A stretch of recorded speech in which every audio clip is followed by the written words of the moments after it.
Good day, everyone. Welcome to our How to Do Business webinar.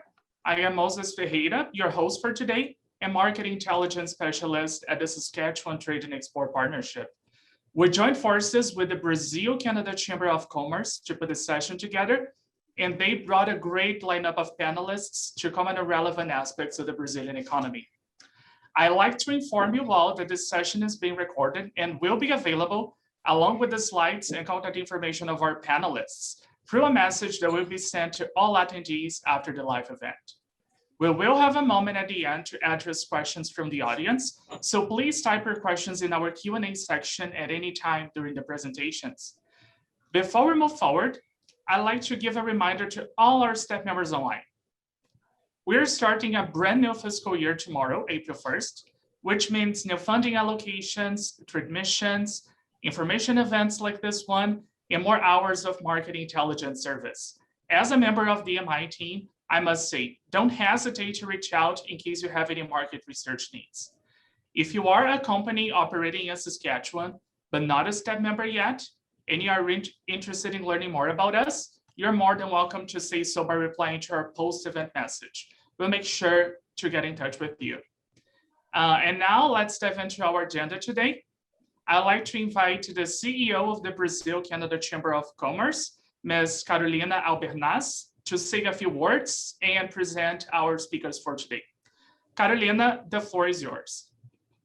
Thank you, Moises. Thank you, everyone. Good morning, everyone. And it's a pleasure to be here today. It's a pleasure to have partnered with STEP to give you all a brief overview of opportunities in the mining agriculture sector, as well as discuss important aspects to consider when looking to do business in Brazil. As Moises mentioned, I'm Carolina Albernaz, CEO of the Brazil-Canada Chamber of Commerce, and we are based in Toronto. Before I introduce the speakers, just for those who are not familiar with the BCCC, we've been around for a long time. So for 48 years, we've been building relationships between Brazil and Canada, strengthening the bilateral linkage in investment, trade, best practices, and mutual growth and prosperities. Our connections are private and public, featuring managing directors and decision makers of small, large, and very large companies and institutions. And our volunteer board of directors has expertise, knowledge, and connections that can only be found by being active players in the Brazil-Canada market. We are a not-for-profit independent membership-based association that supports its members through basically three pillars: advocacy and government access. We're uniquely placed to gain access and learn insights with governments in both countries to help business. Qualified information insights, what means that our research and connections can identify future trends and qualify rumors to ensure that the intel you get is correct and timely. And last but not least, connectivity. Our network is unparalleled with access to universities, not-for-profits, and C-suite executives and entrepreneurs conducting businesses between Brazil and Canada. And we support those connections with targeted introductions, sponsorship opportunities in our events, brand visibility, and much more. Just as an example of our activities, before the pandemic, so between 2018 and 2019, we've organized more than 15 in-person events with 10 different sectors, over 1,500 attendees. We established several new partnerships, supported trade missions with a total of 70 companies looking either to establish themselves in Brazil or Canada or connect with clients and suppliers. When the COVID-19 pandemic hit last March, we were able to very quickly move all our activities online. And from March 2020 until today, we've hosted 40 events in 15 different sectors with a total of 280 speakers, 2,000 attendees, 27 sponsoring companies. So it's just a great moment for us to expand. And we are expanding throughout Canada, and we are in the perfect position to support you and your company looking to do business in Brazil. So besides all the private and public events that we host, roundtables, networking sessions, we also have operational committees focusing in main sectors of interest like trade investment, including infrastructure, agriculture, oil and gas, energy, mining, innovation, science, technology with healthcare and startups, diversity and inclusion, and a newly formed ESG committee. Those committees help develop projects, evaluate current and future trends, and provide advice on facts and issues concerning the areas of expertise. And the work developed by the committees allow us to extend our reach into those sectors and transform good opportunities into businesses for our members. If you're interested in learning more about the Chamber and how we can help you, how to become a member, please please reach out. I'll put my contact information in the chat. We look forward to have you joining this incredible community of executives doing business between Brazil and Canada. So without further ado, I would like to introduce our speakers for today. So first we have, following me, we have Bonny Berger, who is the Economic and Commercial Counselor at the Embassy of Canada in Brazil, and she's going to give a brief opening remarks on how Global Affairs and the Trade Commissioner's Office can support you in your company. We have also Pablo Breard, who is the founder and president of Latin Context, who is going to give us a little bit of overview of Brazilian economic and political outlook. We have Franz Brandenberger, who's a trade commissioner for mining with Global Affairs Canada, and will present opportunities in the mining sector. We have Paulo Araujo, who is the new agriculture attaché at the Brazilian Embassy in Ottawa, and we'll talk a little bit about the Brazilian agriculture sector. And then last but not least, Philippe, who is of Counsel and head of the Canadian desk at FCR Law and a member of the BCCC, who will give you a little bit of an overview of legal aspects of doing business in Brazil and Brazilian taxation. What's going to be interesting to have Brazilian taxation in 20 minutes. I'm looking forward to that. So thank you everyone for being here, and Moises, back to you. Thank you, Carolina, for the words. Next, we're going to have Ms. Bonny Berger, Commercial and Economic Counselor at the Embassy of Canada in Brazil, to say some opening remarks. Bonny, over to you. Hi, everybody. Bom dia.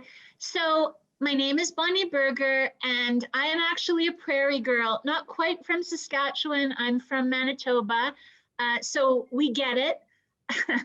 And I obviously am very familiar with STEP and the interesting capacity in the province of Saskatchewan, really an ag bio and agriculture and agri-food powerhouse.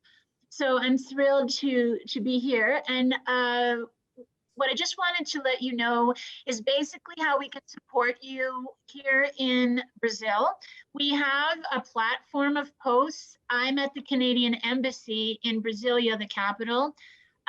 Franz Brandenberger, who'll be speaking later, is in one of our satellite offices in Belo Horizonte, in the state of Minas Gerais, which you may know.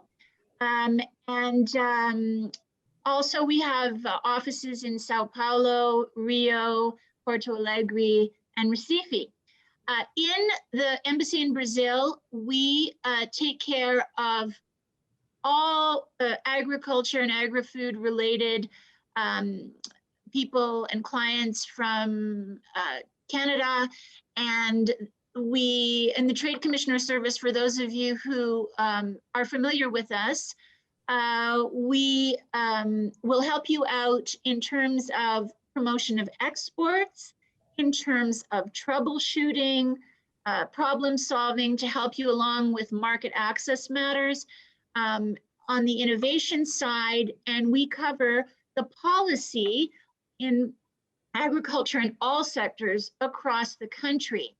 And so we are happy to deal with you and answer any of the questions that you may have, or help you move along your export plans or investment or innovation plans as well. Why is the policy part important? Because we're on the ground with a lot of the, with all the government institutions, the federal government institutions, plus a number of the regulators and so on. We have an excellent relationship with the ministry from where Paulo Araujo, who's going to be speaking soon, comes from, with the Ministry of Agriculture. We are also, as probably many know, in the throes of negotiating a free trade agreement with the Mercosur bloc, in which Brazil is pretty much the largest partner, 210 million people plus. And we also are here to try and promote the various changes we'd like to see to help our Canadian companies have better access to the market. You've all probably heard of Custo Brazil. You know, a little bit complicated, but there are many markets around the world which are complicated. And in fact, one of the key goals of the current administration is to reduce red tape, to liberalize the economy, and they've made inroads in that regard. For example, on pension reform, they are working very hard in the Ministry of the Economy to undertake reforms such as simplifying the tax system. Those are some of the files we deal with. The WTO, as you probably know, Brazil is a big member of the WTO reform group that was started by Ottawa and very active in there. We're active on a lot of files together, pesticides and so on. I wanted to say that you might wonder what this background is with scallops and inaugural Canadian Challenge. And as Carolina mentioned, we too are innovating with the pandemic and actually reaching out and being in contact and succeeding in getting opportunities, concrete ones, for our exporters, investors, and innovators through the online platform, which of course gives more access to everybody in real time. And we just did a very important agri-food event to create opportunities and open the market a little more for Canadians in the area of specific agri-food products. So I have a team working with me. A member of my team is here, Marcos Brito, he's online. We will, of course, provide you with our contact details. We're already dealing with a number of Saskatchewan-based companies. We go, as I say, everything on the agriculture front, from machinery, technology. There's just been an arrangement signed between the Agriculture Canada Science and Technology branch and the Brazilian Research Corporation here. So we basically cover the waterfront. Trouble getting things into Brazil, call on us and we can assist with that. So I think that that's probably a good intro to what you're going to hear going forward. And I look very much forward, as do my team members, to hearing from you and helping you acclimatize and do more business with Brazil, which is heretofore quite untapped market, and I think will be a very important market of the future going forward for many of you. So, you know, Brazil, a key file is food and agriculture, and it's really, we have a lot in common with Brazil on that front. So we're trying to complement each other, and you'll hear more about that from my colleague at the Brazilian Embassy in Ottawa. So thank you so much, and look forward to hearing all the rest of the speakers. Have a great day. Thank you, Bonny, for the words. Next, we're gonna hear Mr. Pablo Breard from Latin Context, who's gonna give us a political and economic overview of Brazil. Pablo, you have the word. Thank you, all of you. Thank you for STEP, for the Brazilian Chamber of Commerce, to allow me to offer my independent voice and objective view on Brazil. 20 minutes is not a lot of time, but I'll try just to be as brief as I can and very precise. As highlighted, and you all know, Brazil is the 8th largest economy in the world, is the 2nd largest in the Americas after the United States, when you measure that in purchasing power parity terms. 5th largest population in the world, and of course, attracting the attention of the world today and the global media because of the pandemic situation, the Earth Summit that President Biden called will have a major impact on Brazilian environmental policies in the years ahead.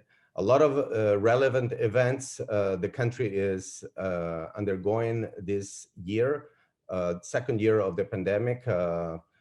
One of them is very critical for the economic development of the 2nd largest country in the Americas, Brazil, which is the auction of the 5G network that will take place in June. which many consider to be a geopolitical event because of the implications that may have of this event for Brazilian relations with the superpowers China and Brazil. Again, Brazil is the most important emerging market of Latin America. And I would like to stress, and this at the very beginning, most of us in Canada, I've lived here for more than 25 years, believe that Mexico is the most relevant, but to a degree, Mexico is the most relevant emerging market for North America, whereas Brazil is for Latin America and a major global force. And on that note, I will start with probably not the very encouraging news to start this conversation on Brazil, which is, of course, the situation of the global pandemic. And the graph that you see over there in your screens highlight how Brazil is positioned number 2 in terms of deaths related to the COVID-19 virus, with 317,000 deaths as of this morning, second only to the United States. As measured by the size of its population, you see that Brazil is probably number 7 in the world. Still a major serious issue.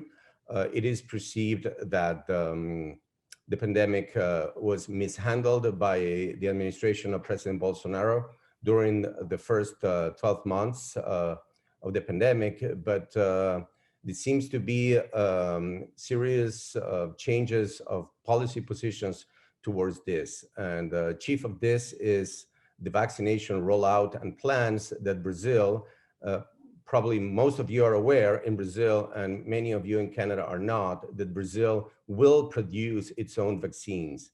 Firstly, jointly with China, it has started just to produce the CoronaVac vaccine to address the situation in the country. Right now, the Institute of Brazil, based in Sao Paulo, called Butantan, will just start just to manufacture that vaccine as probably as early as July, not only for local use, but also for exports to other countries in the world. Again, the situation of the administration of President Bolsonaro is very complex because of the pandemic and because of the economic recession that was caused by the pandemic. And I would like to do over the next few minutes, highlight some of the issues of relevance for this country.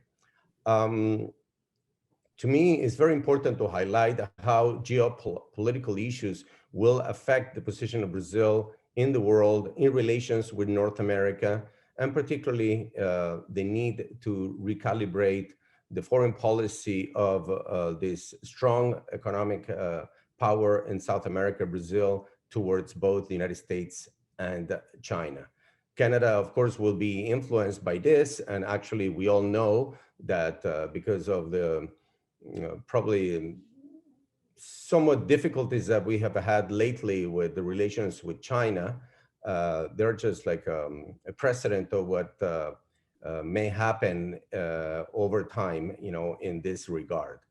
I would like also to stress how relevant is the strategic alliance that Brazil has with the United States of America. So Brazil needs the USA to secure access to capital, technology, and know-how to support this economic development. But at the same time, the United States needs Brazil, as a strategic partner and ally to contain China's expansionist drive in Latin America. Again, this may sound very strong and harsh, but this is important to highlight in the years to come. So two things that I would like to also to stress in terms of facts.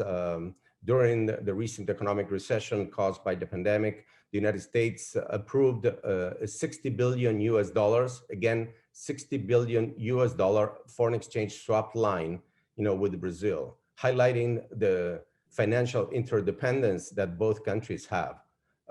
Most of you know this fact, but I will also highlight that Brazil is one of the largest foreign holders of US Treasury debt securities in the world after Japan and China. So that makes Brazil different from other emerging market economies in Latin America or the rest of the world, a major creditor of the United States. So that is how integrated these two economies are. As also most of you in the diplomatic corps in Itamaraty or in Foreign Affairs Canada know, the United States designated Brazil as a major non-NATO ally in 2019, highlighting the relevance of Brazil in defense and security issues.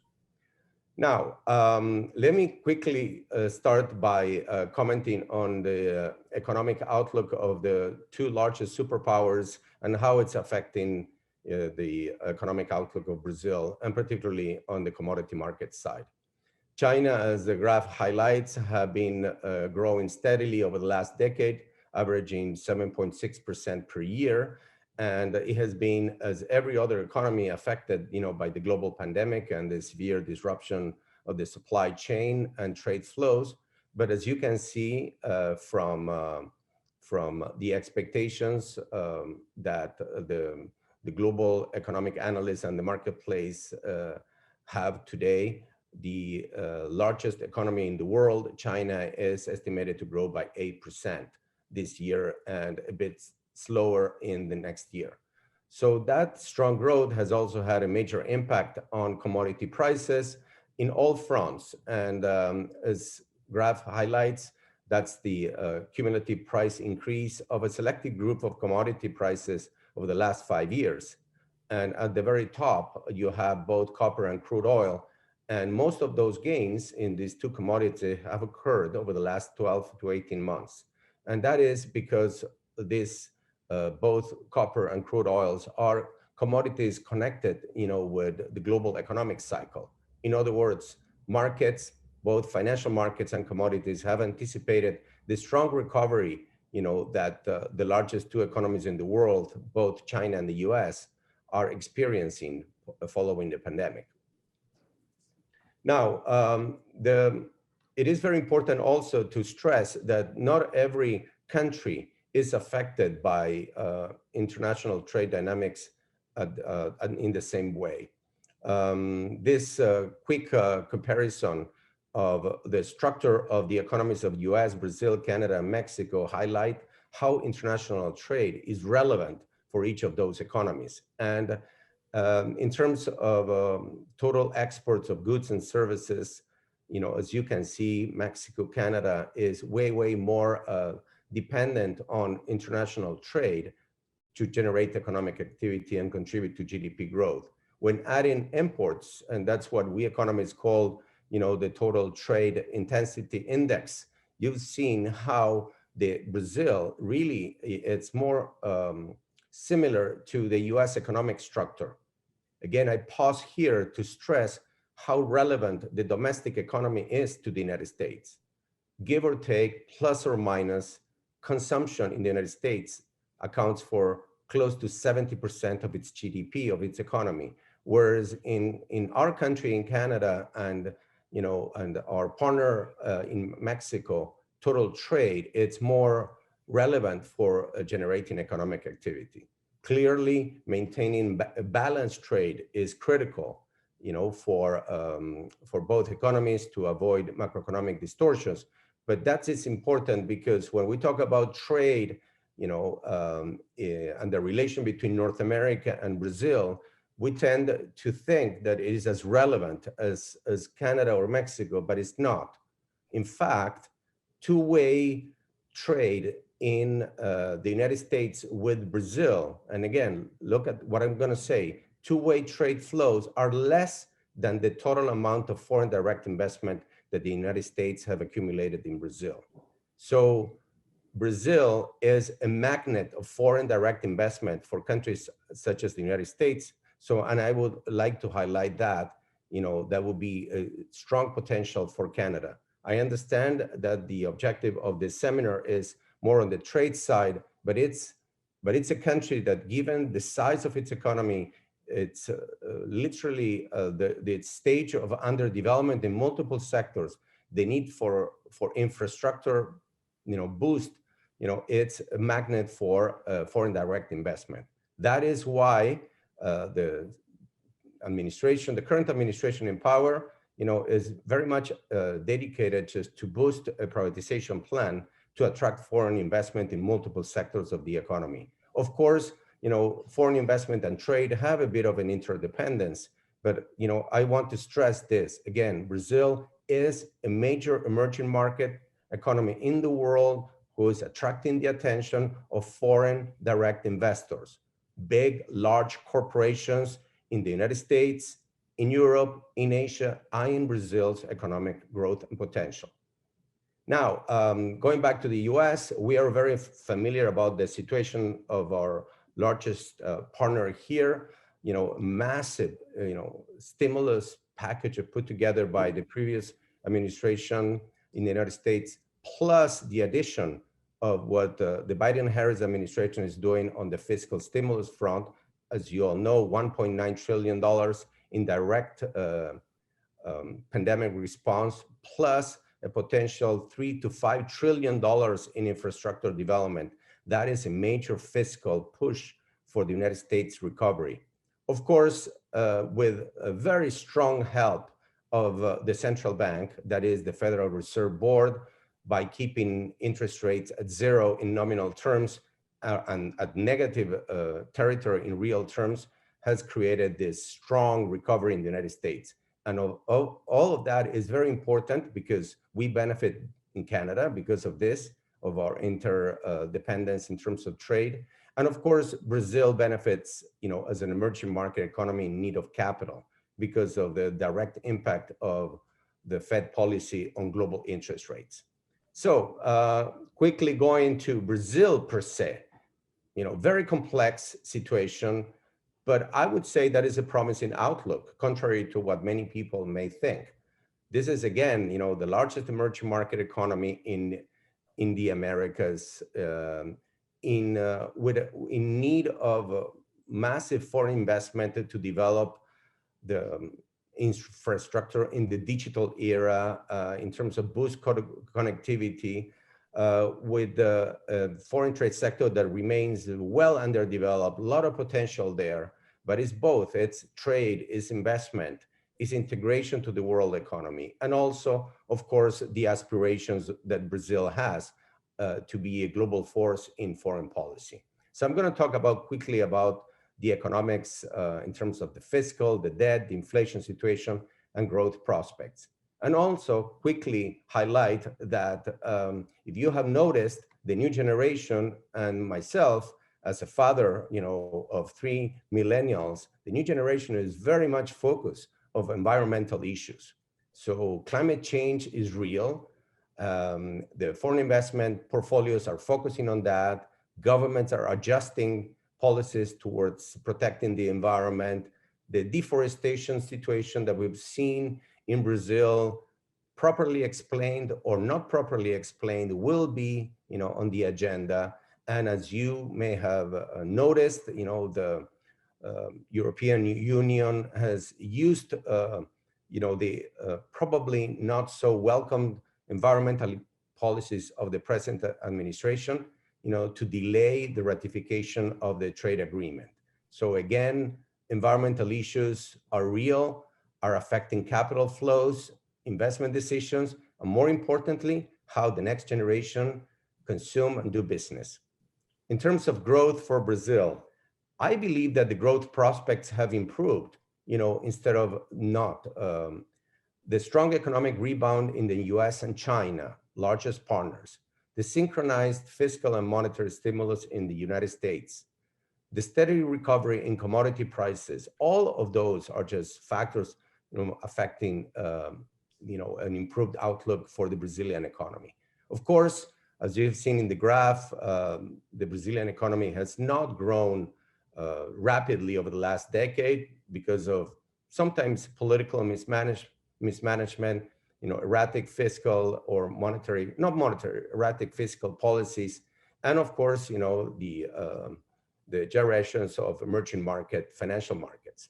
But looking ahead, I think it is important to position Brazil as a major global force, a country that will be, in my humble opinion, much more aligned to US strategic, economic, and defense interests than in the past. So all of that will require structural reforms, of course, that there will come at the Brazilian pace, which is gradual with many consultations. And I don't believe that election cycles will delay this process as much as many people believe. So I think it's happening. Brazil is going to grow fast, is going to develop faster. And anyway, I want to highlight that on the growth side. Inflation, as always, Brazil had a legacy of hyperinflation in the past. Those times are over. They have done major efforts in containing inflation. Of course, the adoption of a monetary regime, which has been very market friendly, which includes a floating exchange rate plus an inflation target regime, have been very instrumental in putting inflation to very low levels. If you see the chart, at some point it reaches lowest 2%. But lately, there has been some pressures on the inflation side because of the improved commodity prices. As I said before, the exchange rate has been affected by the global pandemic and putting temporary pressures on prices. And of course, concerns about the fiscal situation that the country is experiencing. All in all, inflation, the last reading at 5.2%, just borderline with the inflation targets. And that's why the central bank has been the first central bank of any country of relevance in the world to begin raising interest rates. And again, this should be noted. This should be noted because Brazil is a financially integrated, very important and strong emerging market economy. So initiating the process of tightening of monetary policy, pushing the rate from 2% to an expected probably 5% for the monetary policy rates by the end of this year. And when we compare this against US, Canada, and Mexico, clearly there is a gradual convergence towards North American standards of both economies, Brazil and Mexico. And finally, in terms of the last graph that I want to show before concluding my remarks, the world is experiencing a major macroeconomic distortion, both in the most important developed countries and the most important emerging markets. And that is on the fiscal front. Clearly, the pandemic didn't help, pushing fiscal deficits to levels of close to 20% of GDP in both Canada and the United States. Ironically, Mexico was the best performer within North America, and continues to be best performer in terms of fiscal management. Brazil, on the other part, which reached a fiscal deficit of close to 14% of GDP at the end of last year, is gradually improving. And the latest central bank survey, indicates that the gap may reach close to 7.5% of GDP. Most of us believe they're going to be higher, probably, in the very high single digits by the end of this year. And again, that is in combination with the buildup of massive foreign gross public sector debt. In most economies, all these issues, need to be addressed at some point in time. And we know who will be the ones giving us the hint, the financial markets, when the time comes. So in closing, I would like to, as an economist, also give you a summary of my views, and both in numbers and in words. And in terms of numbers, what I've done here is you can take this later to read in the comfort of your home, but quickly highlighting how we need to start comparing Brazil with Canada is very important, because traditionally we have included Brazil as part of the BRICS, the BRIC group, Brazil, Russia, India, and China. I think that's gone forever. The emergence of this super power rivalry between China and the United States is here to stay. So Brazil needs to be considered as a major emerging market economy in itself. I'm of the view that the potential to increase trade and investment link with Brazil, it's more on the bilateral rather than on the multilateral side. I'm not saying that the multilateral side doesn't bring benefits, but I think the size of Brazil is big enough to have a Brazil policy with Canada. And in parallel, you can do Mercosur, but they should not be mutually exclusive. Again, quickly on the numbers here, the strong growth in the United States is pushing, and in the context of low interest rates, it's pushing just a major improvement in the employment conditions. The Secretary of Treasury Yellen expects a return to full employment in the United States by the year 2023. Of course, the fiscal and debt situation is relevant. Canada, very similar story than the United States, stronger recovery and growth, higher deficits and debt, but with a higher rate of unemployment in relative terms, something that we need to do better here in this country. And Brazil, again, the starting point for 2021 is very challenging, but not impossible to deal with. We have an outstanding Minister of Finance in Brazil, and coupled with a highly independent and solid central bank that may just start to correct some of these imbalances. It is on the political front that the challenges are probably more visible in approving structural reforms in the country to deal with the fiscal situation. And last thing, important, interest rates are going up, so the cost of capital will also go up. And I know that and I apologized a bit late on my remarks. This is my last slide, is building as a summary points of what I want to highlight and leave with you today. I'm planning to release a report over the next few weeks that I'm more than willing to share with all of you. But meanwhile, let me stress a couple of points. One, the global pandemic is not going anywhere soon. And this perceived mishandling in Brazil by the Bolsonaro administration has led to levels of popularity, lower levels of popularity. However, the vaccination strategy seems to be rolling out better than expected. More importantly, by the production locally of those two or three. It can be both the Covishield, the Coronavac, and now the one that is going to be the Brazilian vaccine, the Butanvac. Of course, they may have many people to believe that the campaign for the 22 elections have already started. Elections will be held in October, November 2022. And but I think it's way too early to focus on that right now, particularly of the pandemic issues. Economic growth and inflation, the recovery is going to be slow, but it's going to be stronger. Inflation will be contained thanks to the prompt reaction of the central bank.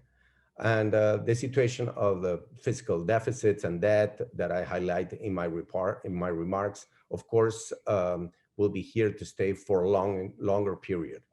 The Fed in the United States will keep interest rates low, allowing the flow of capital to emerging markets smoothly, at least for the next 18 months. And the privatization plan and infrastructure drive that Brazil has, now we'll have a major competitor in terms of capital, because the United States is also doing its own massive structural plan to build infrastructure, will attract capital flows to both economies.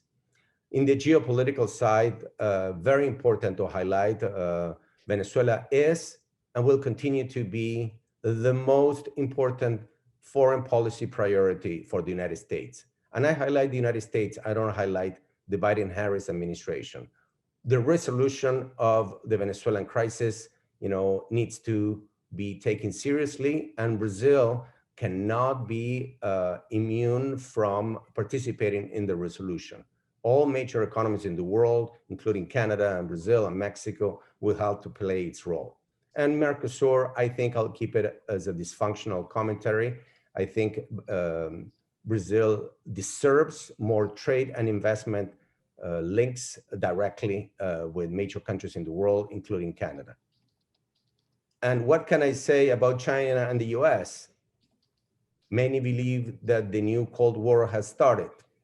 So we will have to recalibrate our relations. We in Canada have suffered because of the Huawei issue and sanctions and retaliations that we've seen of late. This is serious, and Brazil, in my view, will be gradually showing a strong alliances to US interests. It's in the interest of both countries to have stronger strategic alliances. So on that note, I leave it there. Muito obrigado pela oportunidade de compartilhar minha opinião sobre a perspectiva econômica do Brasil. Grande país, uma grande nação. Thank you very much. Thank you very much, Pablo, for your interesting presentation. Next, we're going to move forward and hear Mr. Franz Brandenberger, Trade Commissioner of Canada based in Brazil, and he's going to give us some insights on the Brazilian mining sector and potential opportunities for Saskatchewan companies. Franz, welcome. You have the word. Thank you very much, Moises. I'm very happy to be here today to introduce to all of you the Brazilian mining sector, some challenges, some opportunities as well. So thanks to Saskatchewan, thanks to BCCC for inviting us to be here today. I'm, as already mentioned by Bonny Berger, I am located in the city of Belo Horizonte in the state of Minas Gerais, where Canada has a satellite office, and I look after the mining sector over here. So Brazil, is a huge country in terms of territory, as well as in terms of population. We are actually 210 million inhabitants, approximately. The country accounts for 50% of all of the Latin America territory, as well as in terms of business. And we all speak Portuguese.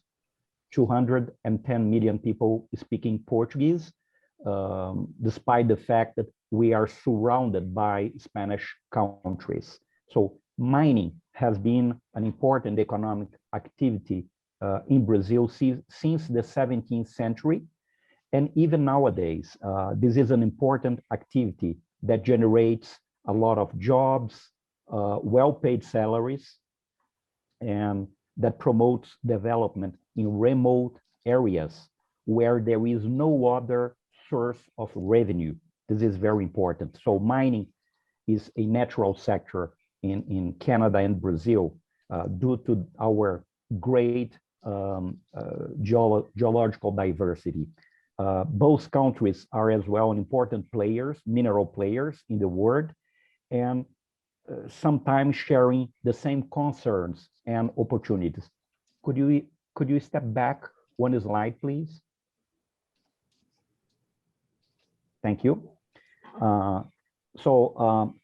Both countries, Brazil and Canada, are continental ones with important mineral reserves located everywhere, thus having to balance mining and environmental stewardships. Also important, the bilateral trade between both countries are largely dominated by minerals.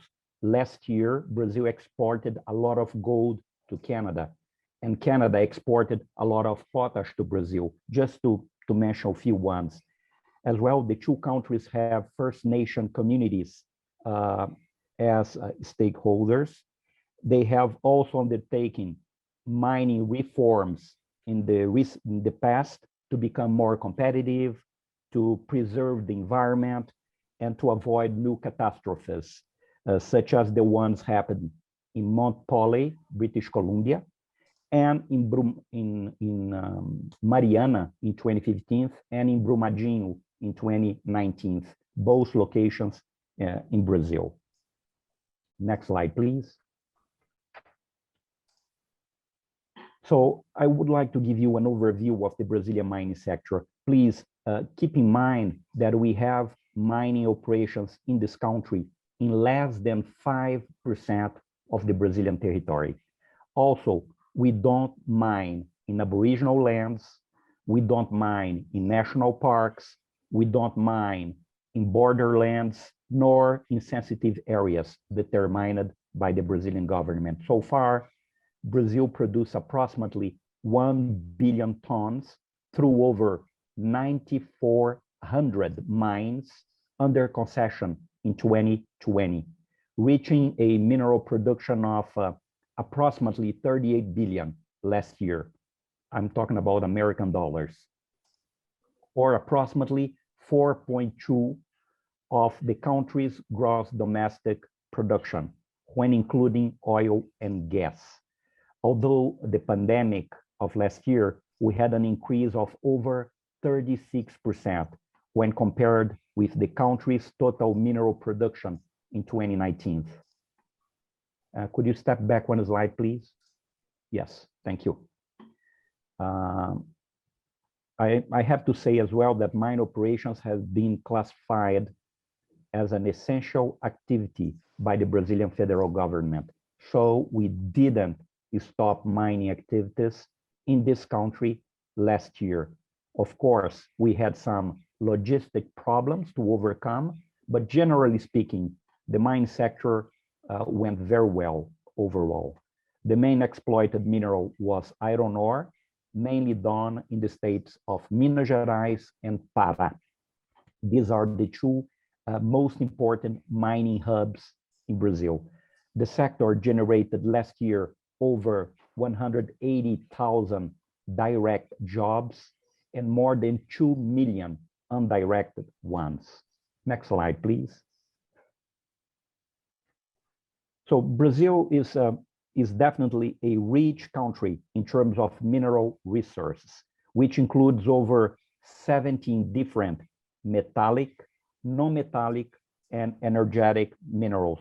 As you can see in the slide, iron ore represents over 60% of the country's mineral production undertaken by Vale and its subsidiaries. The production of mineral aggregates is also very, very important to the country, as it generates a lot of jobs, a lot of taxes, and contribute as well with the improvement of the country's infrastructure.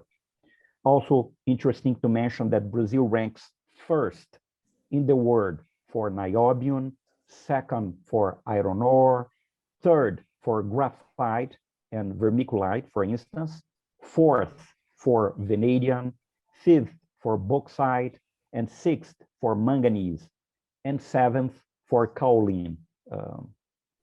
Next slide, please. Still about the country's mineral production, Brazil also exports tin, nickel, magnesite, manganese, chrome, gold, dimension stones. These exports contribute to approximately 10% of the country's export-import balance.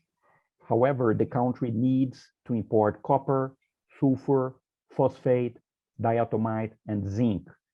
I should also mention that Brazil depends very, very much on the importation of coal ore, potassium, and rare earth metals. Next slide, please.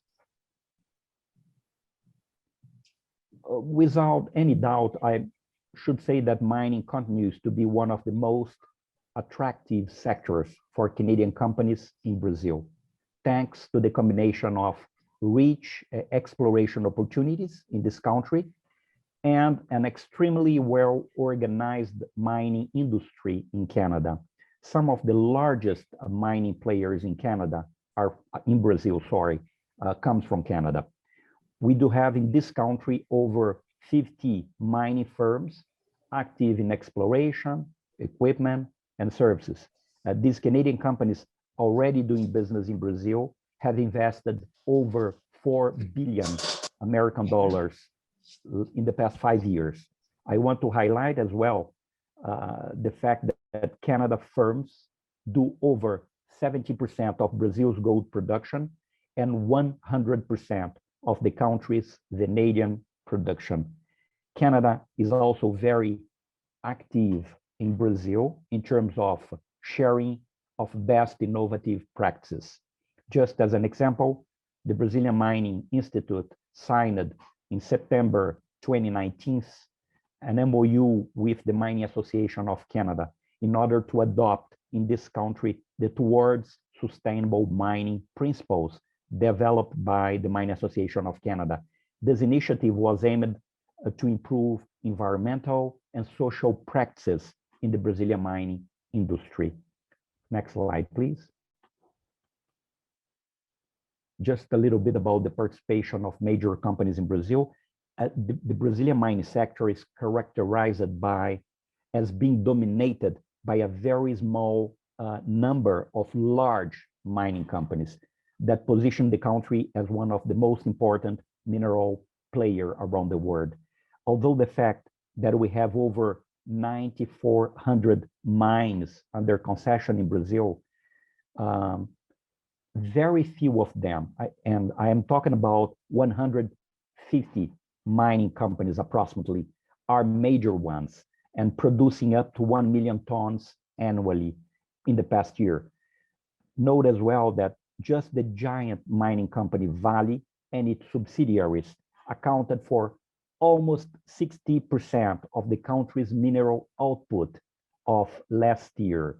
Next slide, please. So in order to make a long history short, the Brazilian mining industry faced turbulent times over the past 5 years, at least. The main reasons for these turbulences in the Brazilian mining sector were the major dam failures in Mariana in 2015 and in Brumadinho in 2019.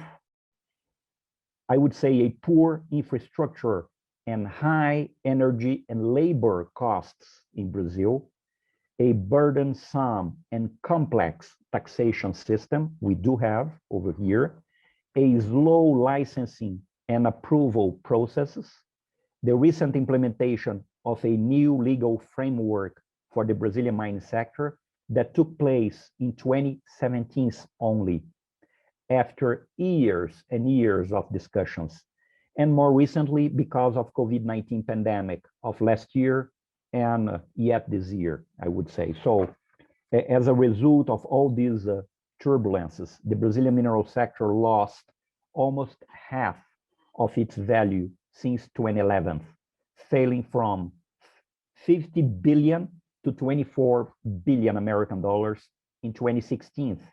Despite the drop, the country's mineral production rebounded in 2020 to roughly 38 billion American dollars.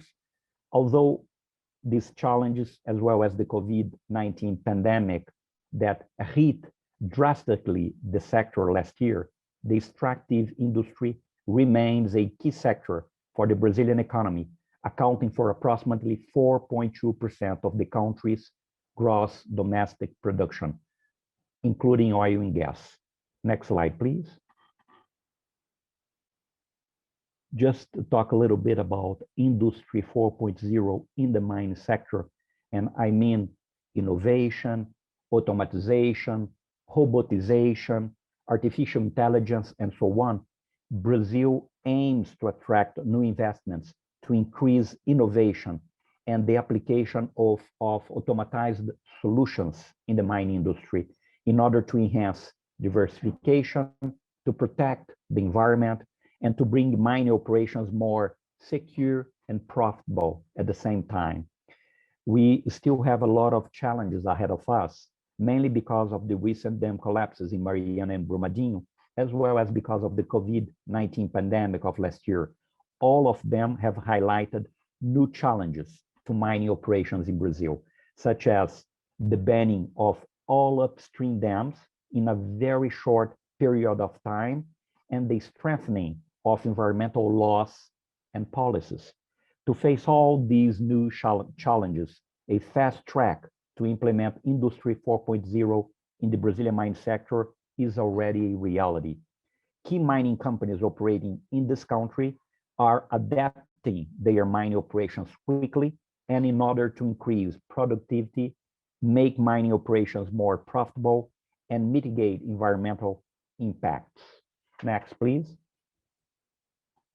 In terms of exploration, this challenging scenario has, of course, opened opportunities for new investments in terms of innovative and up-to-date technologies, equipment, and services, able to increase operational safety and profitability, as well as to avoid the spread of the virus. As highlighted in this slide, a recent study done by the Brazilian Mining Institute identified potential investment of 38 billion American dollars between 2020 and 2024. In particular, for bauxite, gold, and fertilizer projects mainly.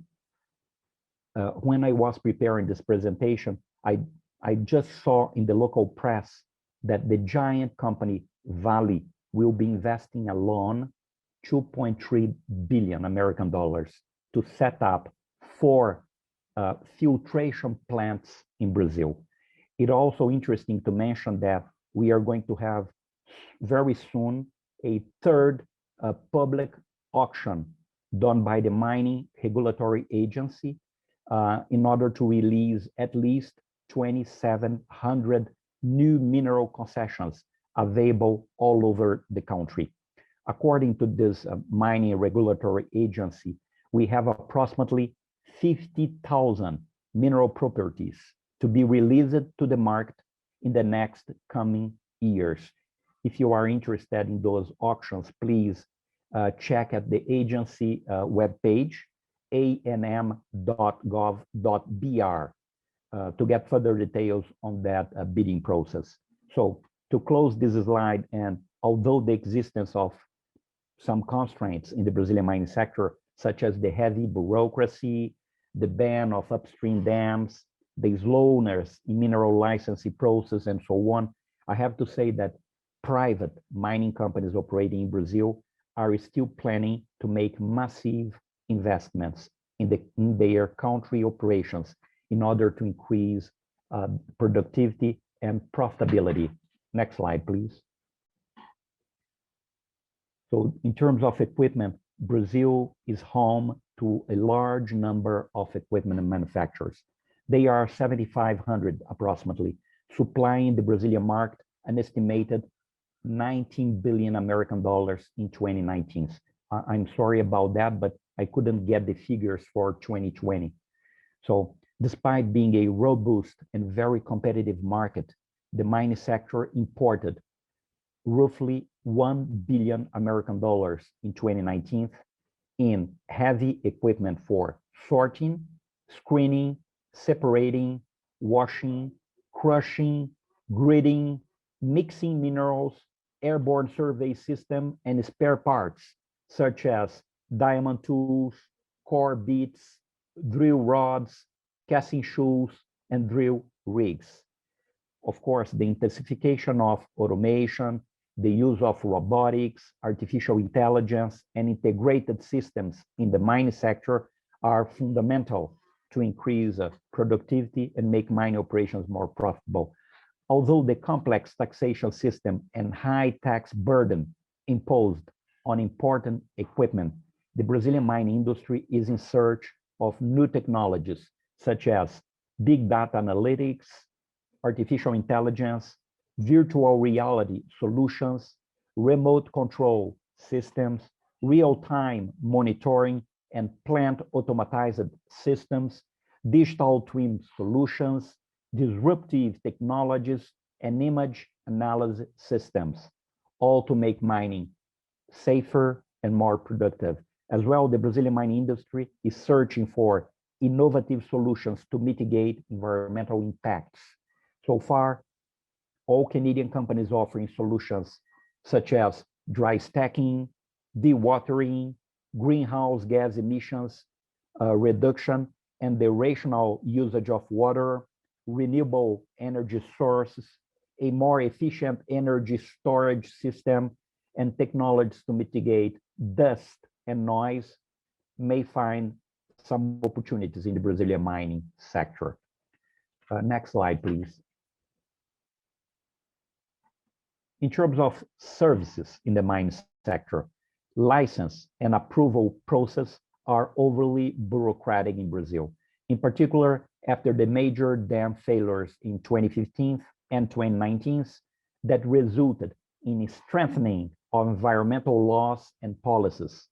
Brazilian licensing bodies became much more restrictive regarding the approval of new mineral projects, as further requirements have been put in place since 2015, of course, to protect the environment. Upstream dams have been banned from Brazil, and the existing ones might be decommissioned in a very short period of time. The Brazilian Mining Institute forecasted investment of 2.2 billion American dollars just for that decommissioning process. So foreign engineering firms are very, very welcome to introduce new construction and decommissioning technologies to local engineering companies through partnership agreements to secure and speed up the approval of mining licenses. There may also be opportunity for corporate training solutions in the Brazilian mining sector. Next slide, please. Just to highlight a little bit about major trade shows we are going to have in Brazil. So it might be a good opportunity to Canadians to showcase your technology expertise in the Brazilian mining sector. So in that way, we will have two major mining events in Brazil this year. Both events might be virtual due to COVID-19 restrictions imposed on travelers. So the first one will be CIMEXMIN, Mining Conference and Trade Show. This will take place in the city of Ouro Preto, state of Minas Gerais, in July. Canada always had a strong participation at CIMEXMIN. By the way, the large majority of Brazilian or mining exploration companies doing business in Brazil will participate at CIMEXMIN. And for this year event, we are planning to focus on the Canadian capabilities on corporate training in the mining sector. So for those companies or academic institutions doing corporate training and willing to participate on CIMEXMIN trade show, please get in contact with us at the Trade Commissioner Service in Brazil.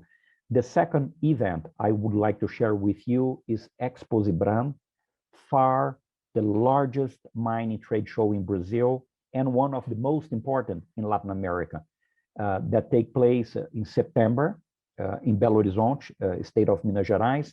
And for that event, we are planning to organize virtual B2Bs with local mining exploration companies in the margins of the trade show, all focused on clean tech solutions.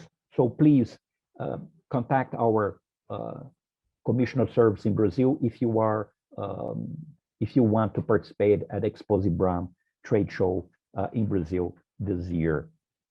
So next, please. So that's the end of my presentation. Hope you have enjoyed it. I'm glad to respond to any inquiries you might have by the end of the session. And I wish to all of you a good and productive online event. Thank you very much. Merci beaucoup à tout le monde. Obrigado a todos. Thank you. Thank you, Franz, for this very interesting presentation and highlighting some of the aspects of the Brazilian mining sector. We're going to move forward to our next speaker, Mr. Paulo Marcio Araujo. He is the agricultural attaché at the Embassy of Brazil in Ottawa, and he's going to present the Brazilian agricultural sector. Paulo, you have the word.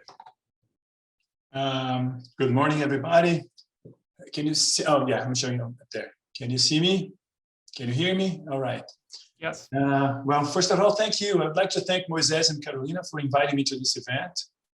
I arrived in Canada just a few weeks ago, 5 weeks ago, to serve as the new agricultural attaché at the Brazilian Embassy. And it's really an honor to be representing the Ministry of Agriculture in this event. Forgive me for my English. I just arrived in Canada. I still have a hard time saying Saskatchewan. But I'll do my best here to introduce you with some numbers on the Brazilian agriculture. I would like also to say hi to Bonny Berger, a friend I made a few weeks ago, and still in Brazil when I was preparing to come to Canada. But we got along really well when we're working together to strengthen the relationship between Brazil and Canada, especially on the agricultural sector. My presentation will be divided in 3 parts. First, I will show a few key numbers on the Brazilian agriculture. Then I will talk about what Brazil is doing to maintain its position as a key supplier of food security for more than 100 countries. At the same time, we strengthen the protection of our natural forests. And finally, I will talk about my point of view on business opportunities between our 2 countries, especially for Saskatchewan companies. Okay, next, please. Agriculture plays a key role in our economy. It's responsible for 26.5% of our gross domestic product, 45% of our exports, and about 20% of the jobs created in Brazil every year. Agriculture is especially important on the provinces located in the interior of Brazil, farther from the shore, and was responsible for the development of areas that were really poor 20 years ago, but today have living standards that can be compared to Europe or Canada. So agriculture is bringing a lot of wealth into the interior of Brazil. So next, please. Over the last 40 years, Brazil has developed from an importer of food to one of the larger exporter of agricultural products and has the largest agricultural surplus in the world. We can see the first similarity with Canada here, because Canada has the 3rd largest surplus in agriculture according to our data. Next, please. Even though our countries are some of the largest economies in the world, our flow of commerce is still well below the potential. Brazil has exported just $3.4 billion to Canada and imported just 2.2 billion. On the agricultural sector, the numbers are even smaller, just $628 million in 2019. And this is not because we're competitors. More than 50% of our agricultural exports come from products that are not produced in Canada. And 50% of our overall imports are fertilizers that are not produced in Brazil. So we see a lot of room to expand our commercial relationship, especially by diversifying the range of products we buy and sell. Next, please. These are some numbers that show that Brazil plays a key role in maintaining the food security of the world. When China had huge problems with the classical swine fever, Brazil was there to keep up with the demand. We helped keeping the food system in China. We kept feeding with Russians with meat. So we were able we have the agility to respond quickly to almost any extra demand, as we were able to export our products to more than 100 countries and have a proven history of quality and stability on production levels. The world can rely on Brazil to feed their people. Next, please. And how did we achieve this position? We did it investing in technology. Over the last 40 years, no country has experienced an increase in productivity as Brazil. While our production area has increased just 33% in 4 years, our production has expanded 386%, thanks to the development of technology on tropical agriculture, led by the government-run research company Embrapa, with partnership with universities and private companies. We have created amazing technologies such as the double cropping, which you can see in the picture in the right. This picture shows soybeans being harvested by the machines in the front, while the corn is being planted by the machines in the back.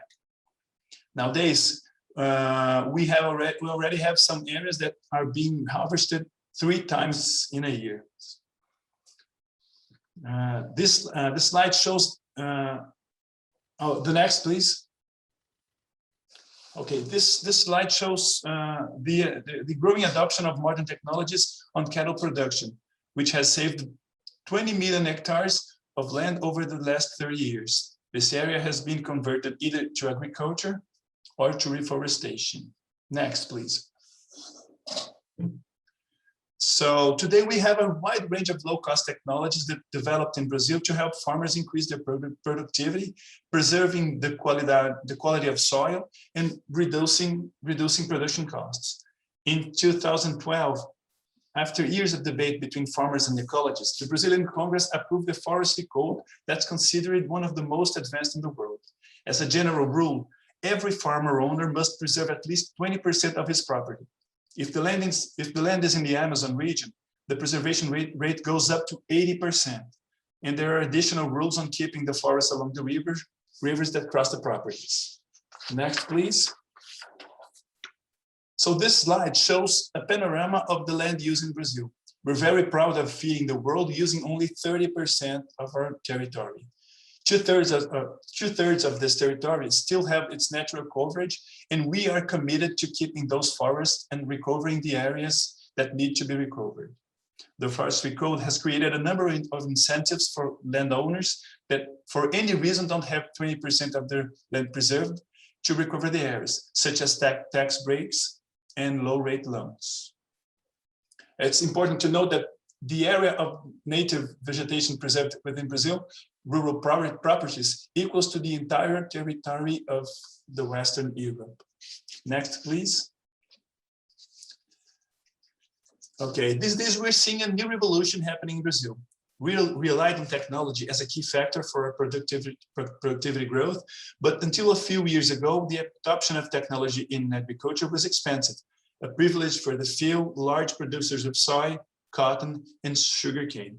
Today, Brazil has a relatively low level of, has a relatively low level of adoption of technology. But as the prices of equipment go down, we are seeing more and more small and medium-sized farmers adopt technologies that were once used only by those big farmers. Personally, I see a lot of opportunities for developing equipment dedicated to those small and medium farmers. But this technology needs to be affordable, as most of our farms are barely profitable. There are several government incentives on federal and province levels that, to support the adoption of technology, such as tax breaks for companies willing to install their factories in Brazil, and low-interest financial programs that help the acquisition of equipment in modernization of farms. I like to say that Brazilian farmers are efficiency obsessed and technology fascinated. So if we have the right gear for a fair price, it should be easy to sell them in Brazil. Next, please. Right now, we have at the Ministry of Agriculture a special program to foster the development of agriculture in the northeast of the country, focused on the production of fruits and vegetables to be exported. These areas require efficient irrigation systems since water is a limited resource. There are also opportunities on harvesting equipment for smaller areas and crops different than soy and corn, such as fruits and coffee. The increase of cell phone coverage on rural areas are allowing the adoption of precision agriculture techniques, such as drones and monitoring systems. Together, with the help of Brazil-Canada Chamber of Commerce, we can organize meetings with local partners who can better discuss these opportunities. Next, please. We all know that sometimes it's not easy to do business with Brazil, and sometimes we feel that about Canada too. But the good news, as Bonny Berger just mentioned on her words, is that we're hopeful with the negotiations on the free trade agreement between Canada and Mercosur. We hope it to advance over the next few months and make business easier between our two countries. We're really excited about it, so that we can diversify the products we export to Canada and diversify the imports from Canada too. We want to sell more fruits, nuts, and beef to Canada, and we can buy more wheat, flax, and fisheries from Canada. And every Brazilian who has the chance to try loves maple syrup. So you can sell it to us. Well, that was pretty fast. I would like to thank you for your time. I hope to have met your expectations. And if you have any specific question, please feel free to contact me, and I will be more than happy to provide an answer. I hope this is just the first of many opportunities we will have together to exchange ideas, and I feel there are a lot of opportunities for us to do business together. Thanks. Thank you, Paulo, for your presentation. We are going to move forward in our agenda. And now we're going to have Mr. Philippe Jeffrey from FCR Law, covering legal and tax aspects in Brazil. Philippe, welcome. You have the word. Thank you very much. I will try to share my screen here.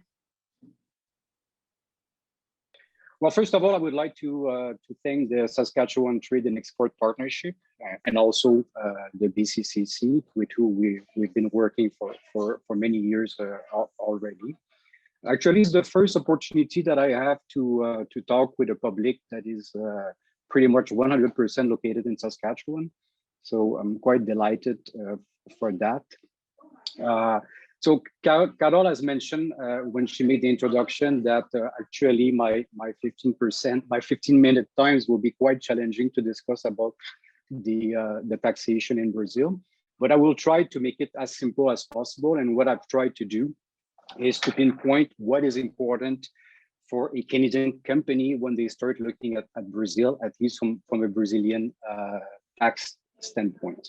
So in a nutshell, our firm, we are a mid-sized law firm located in São Paulo.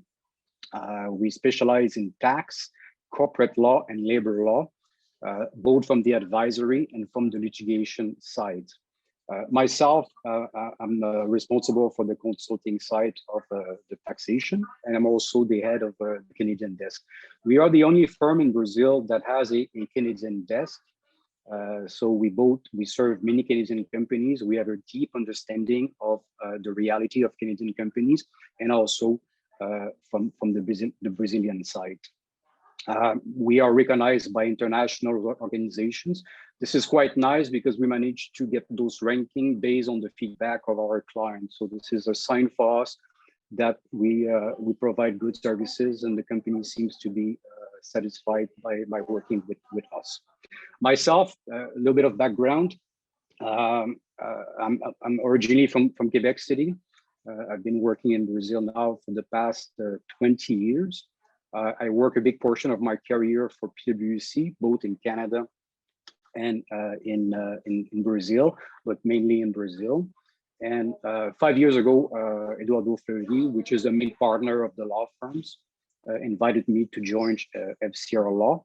And since then, we have focused a lot of our energies on Canadians and Brazilian commercial relationship. Prior to the pandemic, we were normally in Canada at least twice or three times a year to meet our clients and companies interested to hear about Brazil. But now we manage at least to do it from a virtual standpoint. Those are some of the Canadian companies that we've been working for the past 2 years. So we work with different type of sectors of industries, like mentioned by Franz and by Paulo. We work also with a lot of companies from the innovation and technology side. So that's what we are proud to show as who we've been talking and working with. Now, actually, Franz in his presentation did kind of an introductions for my presentation here by pinpointing a little bit what people are thinking about the Brazilian tax system. So Franz mentioned that it is indeed challenging for foreign companies to compete with local manufacturing. The tax system is complex, the high tax burden on import. He didn't lie by saying this, but when I talk and work with Canadian company, I like to go a little bit beyond those type of comments, because again, it is true that the Brazilian tax system is complex and difficult, but there are ways to deal with the system and also to be successful in Brazil, because for sure a big portions of success that a Canadian company can have in Brazil is if they manage to take some time to understand how the Brazilian tax system works, and having good advisors also locally that will help them to organize their transactions or their model to make sure that they pay less taxes as possible. In Brazil, like we see here, the devil is in the details regarding the tax system. Differently from other countries in the world, you don't analyze the Brazilian tax system like you will do. So the rules are different or complex, and there are different levels of taxation also that make the system even more complex. But one item that I also like to mention is that your competitor in Brazil also face a high tax burden. So often wise, when I show to the companies with who I'm working, those are the taxes that you will pay in Brazil if you're selling goods and services. Normally, their first reaction is, how can I compete by being subject to such a high level of taxation? But again, local companies and competitors are also subject to a certain extent to very high level of taxation. So the point is, it doesn't mean because you are subject to high taxation in Brazil that you cannot compete in the market. I've tried to build my presentation in kind of a logical way of starting to look at Brazil. So I guess the first things that Canadian companies will start thinking is that, okay, we'll sell goods and services to Brazilian clients. Here I'm showing on the left side, on the service side, and on the right side, on the goods side, what kind of taxes you will be subject to in Brazil. So if you export services to Brazil, you will be subject to withholding tax, to federal contributions. And if you add up all of those taxes that you see on the left side for the services, you pretty much get to something around 40 and 41% of taxation on services. So again, taxation is very high on services, and this is how we work with company to see how we can organize a little bit the transaction to try to reduce this high taxation. And I will show a little bit further down my presentation some example of how we can assist you with that. Regarding selling goods to Brazil, likewise, you will be subject to many taxes. If I go in the order, the first one, II is import duty, IPI is a federal excise tax, PIS/COFINS are federal contributions, and the last one, the ICMS, is the state VAT. I'm putting some range here mainly for the first one, the import duty and the IPI, because the rate of those taxes will be defined based on the tariff code of your products. So again, when we start working with foreign companies, normally the first thing that we ask, what is the tariff code of your goods or equipment that you're selling to Brazil, to be able to define a little bit what will be the applicable rates. Some of those taxes are creditable. This is also an important item to remember.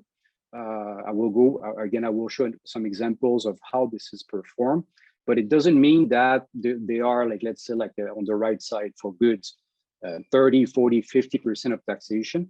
Again, some of those taxes can be creditable and not necessarily a cost of the transaction. What is important for you to understand is if you're selling goods and services from Canada to Brazil, as a foreign companies, you're not responsible to collect and remit any of those taxes to the authorities.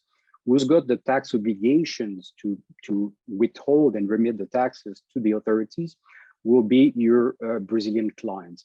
Obviously, if you get to the point where you say, I need to have a company in Brazil to operate locally, obviously, in this case, your Brazilian company will become responsible to pay and remit those taxes. The second example that I'm showing here, like I was mentioning, we've been working with a lot of innovation and technology companies on different sectors of the economy. So often wise, those companies will not only sell goods and services to Brazilian clients, but they will also license their technologies. And this is an important aspect of that you need to spend a little bit of time to define how you would commercialize your technology solution in Brazil. Because I take the example on the right side here, like the SaaS, the software as a service model. In Brazil, the tax authorities understand that if a fee for SaaS is characterized as the supply of services. So how all of the high taxation that I mentioned in the case of selling services to Brazil will apply if you solely sell a SaaS solutions and that you invoice. So what we try to see with clients is that if we can try to segregate a little bit what could be allocated to the license to use softwares to other services to try to reduce as much as possible the taxation on the software transaction. Because if I look on the left side of my table, you can see that the taxation on the license to use or commercialize software is much lower than a pure SaaS fees or the supply of services. So we pretty much remove on what we can allocate to the license for the software, almost 20% less taxation than a fee that will be charged only for the SaaS. Again, likewise for services and goods, if you are selling directly from Canada, all the obligations to pay and remit those taxes will be for your Brazilian client. Now, the second step of doing business in Brazil, you will say, okay, I need a little bit more locally. So normally the companies will say, or either try to find an agent that will represent me in Brazil, or also potentially to have a distributors that will sell my product in Brazil. From a legal perspective, both arrangements need to be supported by good contracts. Normally those contracts will not differ so much because in both of them, we will describe the products, the term of the engagement, the territory, if the relationship is exclusive or not, and so on. What is important for you to understand is that if you have an agent in Brazil and you decide to terminate the agreement with the person without just cause, the agent is entitled to receive an indemnifications, and this indemnifications represent approximately 8.3% of all of the remuneration that he has received during the term of the engagement. So this is something that is important to take into consideration. In the case of a distribution agreement, there's if you decide not to terminate the agreement, there's normally no indemnification due, but normally a certain numbers of day of prior notice for you to terminate the agreement. So this is kind of the first stop going further, saying, okay, I need someone in Brazil that will help me with my operations locally. Obviously, after this stage becomes the time to say, okay, I have a certain client base in Brazil. I need to have someone locally for the operation. So it normally the times that it becomes the time to have your own company in Brazil. A local company in Brazil, so if you have a Brazilian subsidiary, those are the taxes that will be due on the local operations of your Brazilian company. The two first ones are corporate income tax.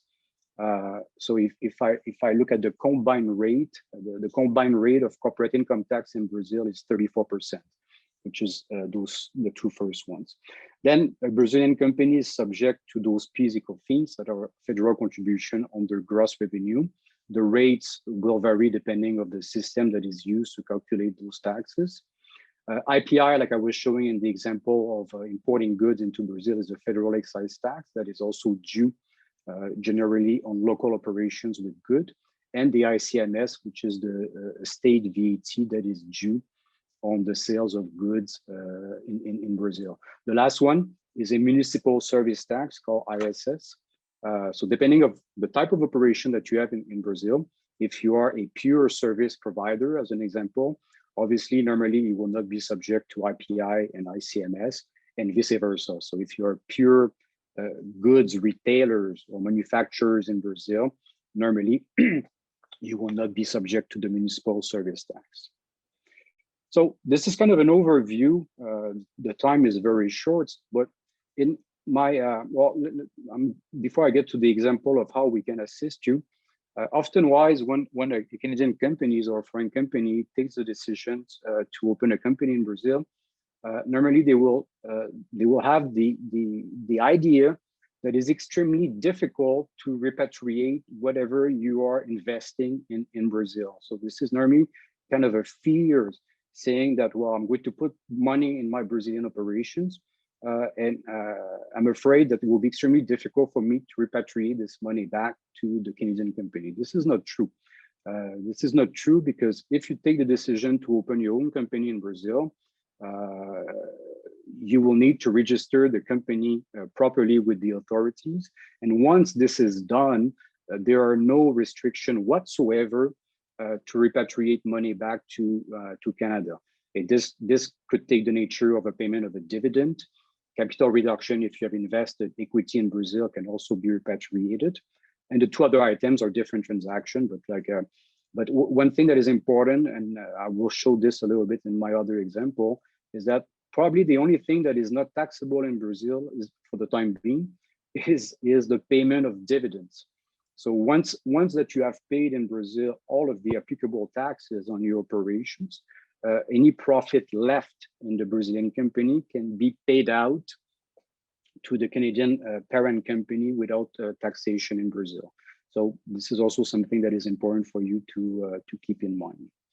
Now I'm getting a little bit on some examples of how we work and we assist a company in Brazil. Because again, like I was mentioning initially, if you don't take the necessary time to understand how the system is working, what are the applicable rates and what are the taxes that apply on your transaction, you might say, well, if I sell my product or my service to Brazil for $100, I understand that I should be, by charging $100, have the necessary margin that I intend to have on the operation. But this is obviously not true. Here I'm showing an example, a little bit of the importation of goods into Brazil. Again, this is only an example because, like I mentioned, the rate of the II and the IPI will vary according to the tariff code of the equipment. But here, as you can see, by taking an example that is not probably far away from any realities of selling goods, for something that was sold from Canada for $100, has attracted almost 70 of taxes on the operation. Again, this is when the company looks at me and say, how can I be competitive? This is not possible. Again, depending of who are your competitors in Brazil, and at the same time, if what you are selling or what is your core business doesn't exist in Brazil, you need to understand that also your local competitors might need to import quite a lot of equipment and goods to be able to operate. So if they do so, they will be subject exactly to the same taxation that I'm showing here for you. The second thing that I was mentioning is regarding the possibility of credits of those taxes. So as I'm showing here, for something that has attracted 70 of taxes, 50 of those taxes can be creditable for your client depending of its operation. So again, it doesn't mean that this is a full cost of you selling goods to Brazil.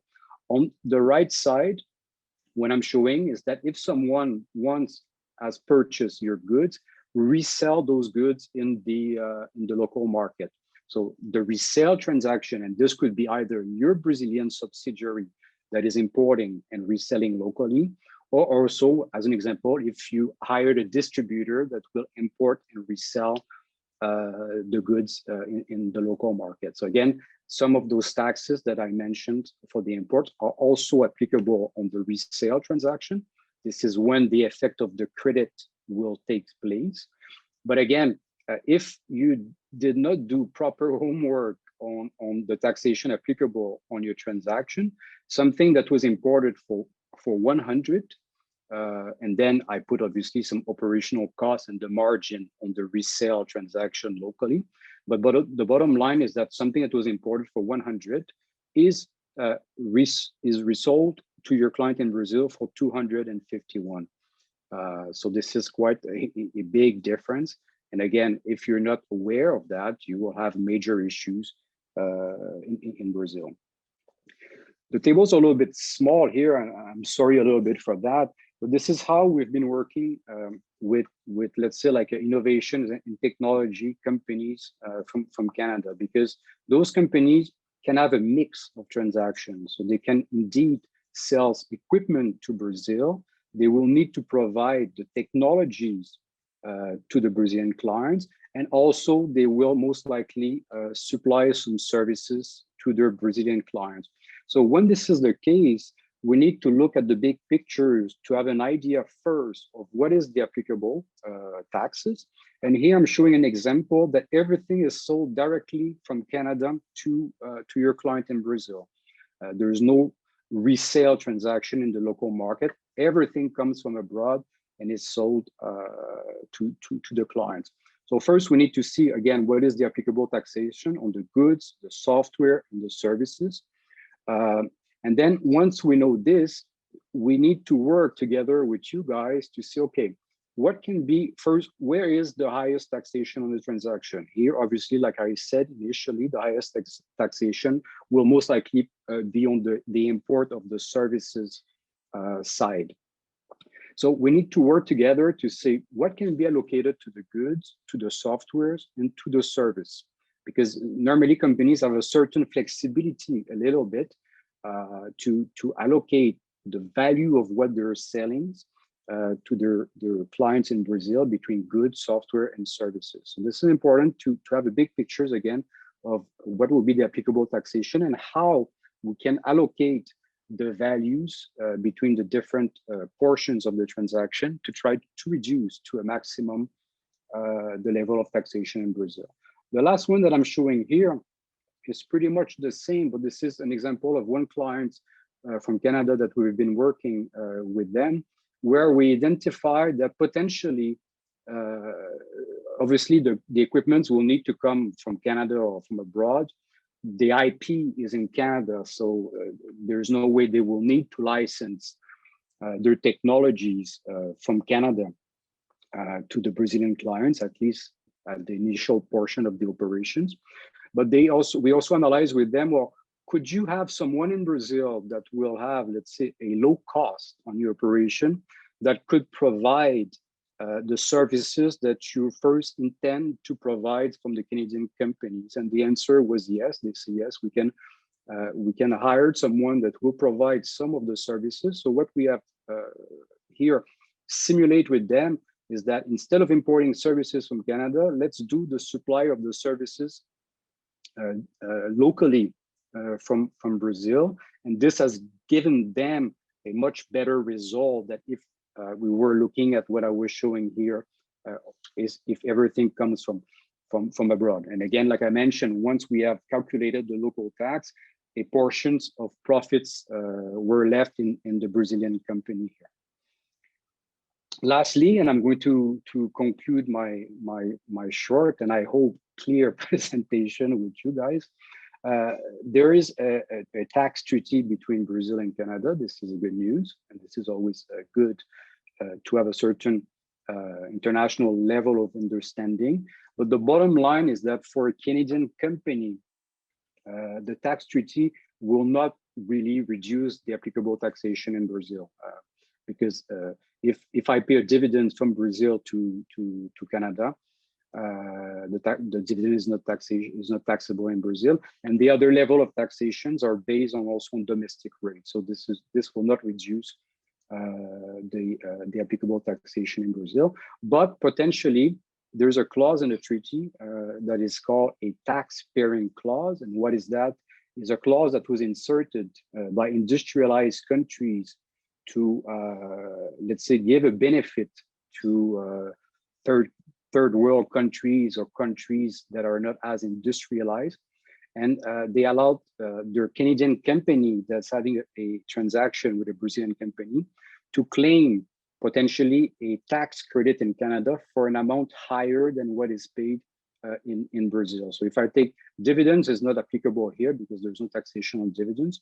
But if I take royalties as an example, the domestic rates on royalties is 15%, but the treaty will allow the Canadian company to claim a credit in Canada for 20%. So there's a benefit of 5% here that can be. So this is interesting for you guys to be aware about this when applicable. So that was it. Again, I had a short time. I hope that I managed at least to pass the message that taxation is important in Brazil. And like I always say, I am fully available. I think you will have my contact details. I'm fully available to discuss with all of you. So please feel free to reach out if you want to continue the discussions. I will be more than happy to further discuss with you. Again, thank you very much, Moises, for the invitation. Thank you, Philippe. I believe even with this brief time that you did a great job in providing a good overview of the Brazilian tax sector. We are now getting to the questions and answers part of our webinar. We still have a few minutes to address any questions from the audience. We do have a few of them already. I'd like to invite all of our speakers to turn their videos on and unmute yourselves. The two questions that we have here, they are related to the potential free trade agreement between Brazil, the Mercosur countries, which Brazil is part of, and Canada. One of them says, based on the tax information, I'm assuming we don't have a free trade agreement with Brazil yet, and that is correct. Not yet. The discussions are still being developed between Canada and the Mercosur countries, but if any speakers want to give an update and comment on that, please feel free. Can I jump in? Sure. Moises? Yeah, so you're absolutely right. The negotiations which were launched in March 2018 and which we thought would be, let's say, finished before, but the best laid plans of mice and men often gaff de glay. And in this case, of course, there were elections in Argentina, which is one of the key members of the bloc. And there were elections in Canada. So obviously we're the main partner in this particular negotiation. That delayed things a little bit. And then, and it's becoming, I guess, the delay excuse for a lot of things, but it's the truth. With the pandemic upon us last year, in fact, March 2020 was going to be the next round of negotiations. I believe it was going to be round 8, but in any case, what's happening at this time, nobody has dropped discussions on this. I'm sure you can all appreciate that in terms of these kinds of negotiations, it's quite sensitive. And so normally it is preferable to have in-person negotiations on certain matters. But the good news is that the institutional tables, in other words, some of the chapters, and some of the issues that are being discussed have continued during this whole time. And in fact, there are a few parts of it have already been determined, closed, and so on. So just please, everyone, rest assured that this agreement remains a priority, certainly for us, definitely for Mercosur. We have heard, and I think Paulo repeated it, we've heard time and time again that you know, Brazil really looks at this as quite a priority, and I think it will be one of the positive aspects as we go forward, you know, in terms of facilitating things for Canadian exporters in particular. I would add that the Mercosur bloc just had its presidential summit, basically to commemorate 30 years. And one of the things Brazil raised was a desire to reduce the common external tariffs imposed, basically the tariffs within the bloc, so that to facilitate the opening a little bit more of trade. Now, no conclusion was reached on that particular score, and it's something that's come up quite a bit.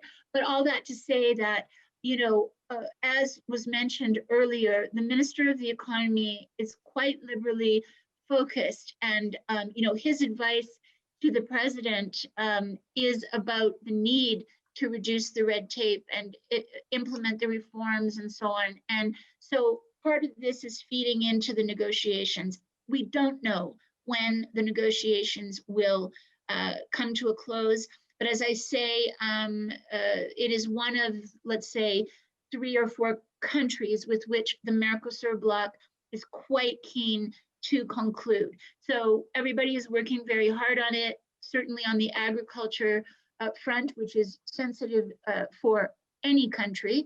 It's one of the most sensitive files for any negotiation on free trade.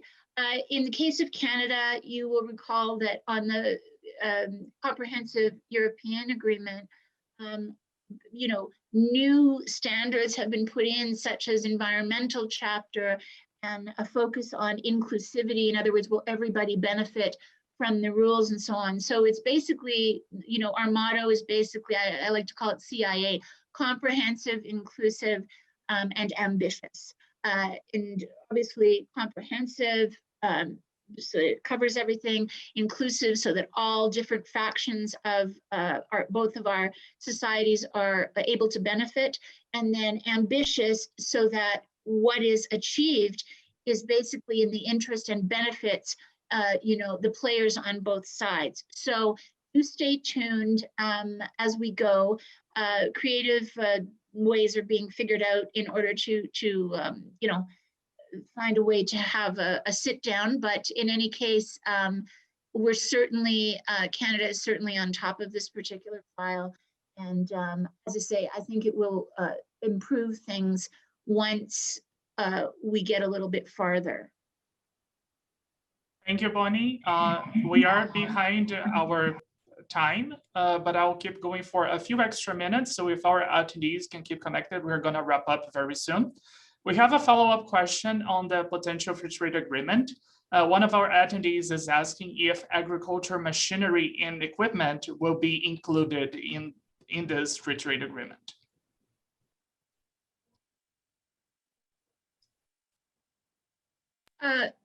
Is that to me, or? It can be to you, Bonny, or in any other speakers who might have something to say about it.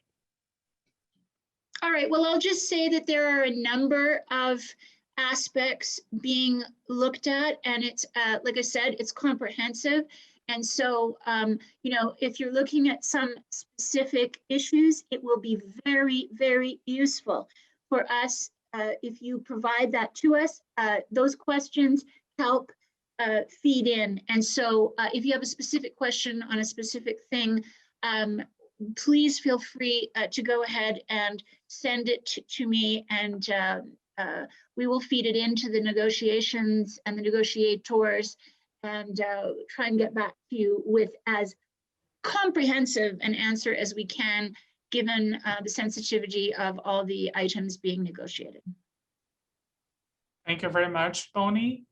To wrap up, I would like to go over our panelists one more time and see if they have any piece of advice or final remarks to all the companies that are watching us right now, and they think that they have a good product, they think that they have a good service, and they are currently looking to Brazil and think this might be a great opportunity. What is some final piece of advice that you would give to these companies looking at Brazil right now? Well, maybe I can go like very, very quickly. And then actually there's people from the government and people that are in much better position than me to, but again, I've been living in Brazil for 20 years. So I've been going all the different phases up and down of Brazil. So my advice will be not to look at Brazil, because like a lot of the panelists on this presentation have shown the potential of Brazil. But I think from the Canadian side, you probably saw recently a lot of very large and important pension plans from Canada are investing in Brazil, in sanitation, infrastructures.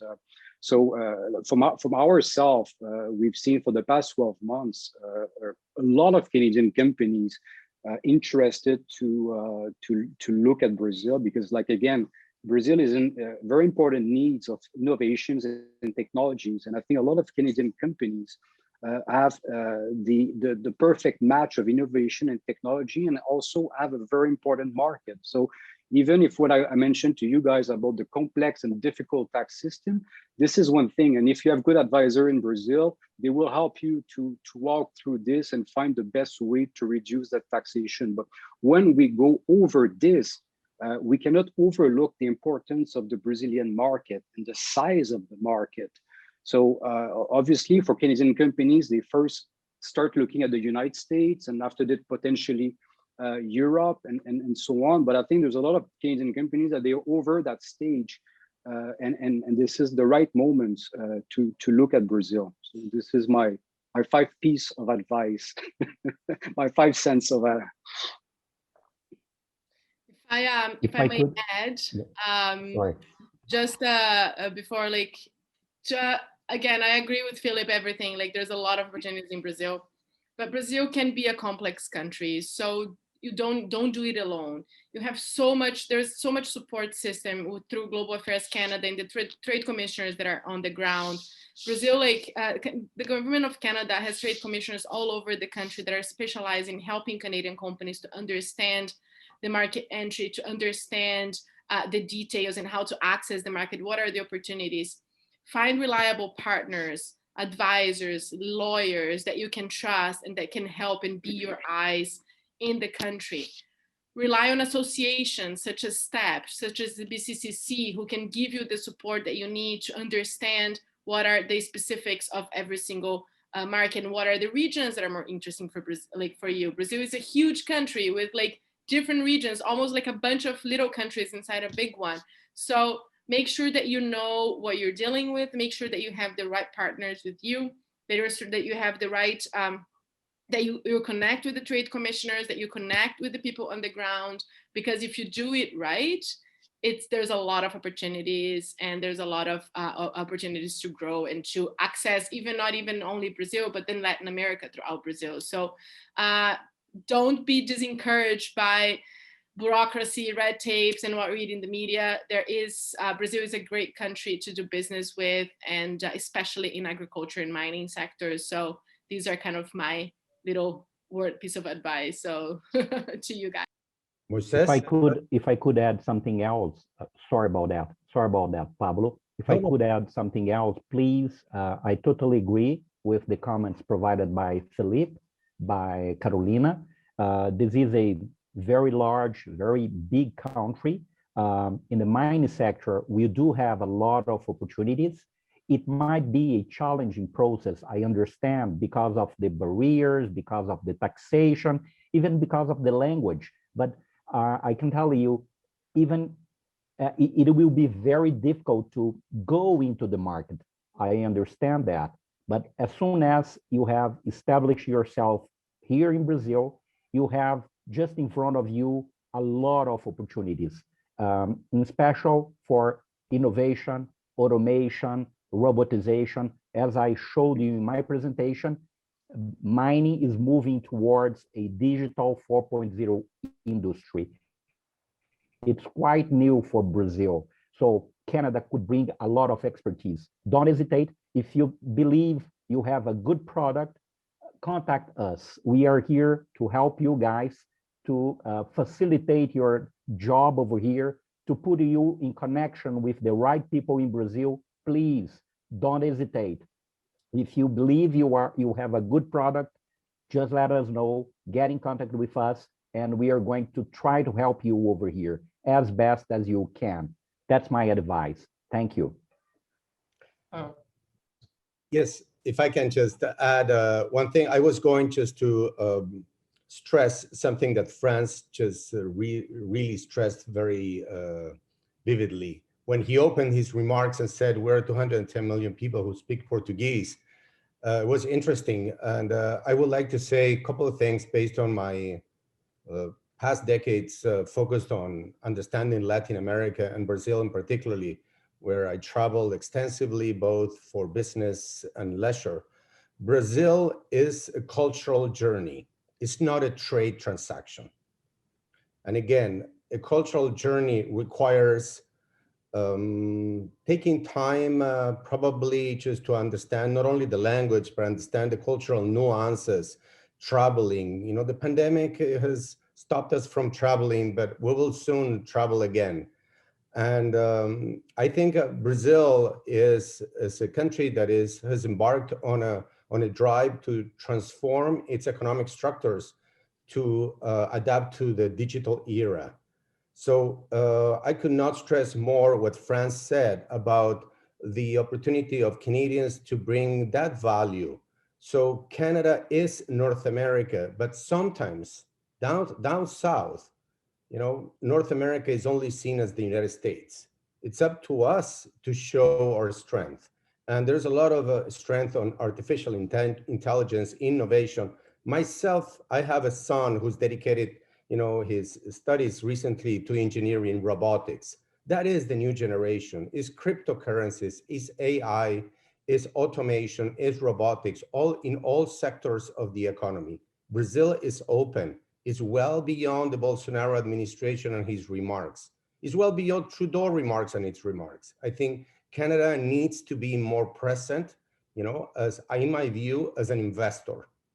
So there may be trade opportunities, but we need to transfer technology, knowledge, and in exchange, we will connect with a great nation as Brazil. So that would be my remarks. Thank you, Pablo. Thank you all for your remarks. We are coming to the end of our session now. For our attendees, please know that we will share in the message our speakers' email addresses and presentations, so you can follow up individually on any topic. This is the first time in a while that STEP has done a session focused on Brazil, and we are paying attention to the interest of our local companies in this market. If there is a greater interest, if there is potential and opportunities to do similar sessions like that in Brazil, we are gonna continuing this conversation. I'd like to thank each one of our panelists for sharing their insights with us. Many thanks to the Brazil-Canada Chamber of Commerce for helping us putting together this webinar. And thank you to all our attendees. I hope you found the discussion useful. Have you all a good day and stay safe. Bye for now. Bye-bye. Thank you, everyone. Bye. Thank you, Moises. Thank you, STEP, and everyone for joining us today. Thank you.